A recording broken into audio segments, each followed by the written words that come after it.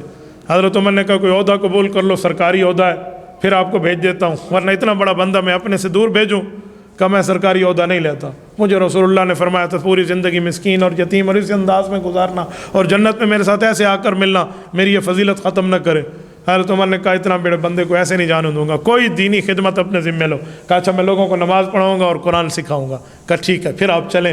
ملک شام حضرت عمر نے ان کو بھیجا، جیسے حضرت عبداللہ بن مسعود رضی اللہ عنہ کو کوفہ بھیجا تھا، وہاں اسلامک یونیورسٹی کے وائس چانسلر تھے گویا، وہاں یونیورسٹی کی بنیاد بنی اور دین اسلام پھیلا۔ انہیں دمشق بھیجا اور یہاں پر یہ قرآن کریم پڑھاتے۔ جب حضرت عمر بیت المقدس کی فتح کے سفر پہ جا رہے تھے، تو جب بیت المقدس کی فتح پہ ملک شام رکے، شام رک کے مختلف صحابہ گھروں میں گئے، انہیں اطلاع نہیں تھی امیر المؤمنین کے آنے کی۔ ان کے گھر حضرت عمر رات بسر کرنے کے لیے اچانک گئے۔ دیکھا تو بہت پراگندہ سا حال ہے، ایک کمرہ ہے، ایک چادر اور ایسی ترتیب پہ بالکل۔ تو حضرت عمر نے فرمایا کہ آپ نے اپنے لیے کیا کیا؟ تو کہا بس میں نے اپنے اللہ کو حساب دینے، مجھے ڈر لگتا ہے، میں زیادہ مال نہیں رکھتا۔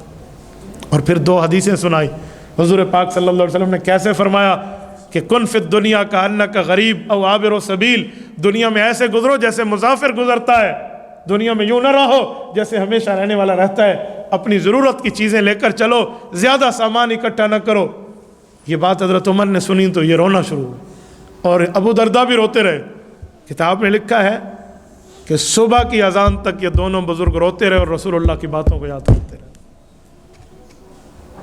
حضرت عثمان غنی رضی اللہ عنہ کے دور میں حضرت عثمان کی شہادت سے 2 مہینے پہلے، یعنی شوال کے بعد ذوالقعدہ سے پہلے شوال کے اندر یہ شہید فوت ہوئے ہیں۔ حضرت عثمان کی شہادت 18 ذوالحج کو ہے۔ حضرت عثمان کے دور میں یہ شخص دنیا سے گیا ہے۔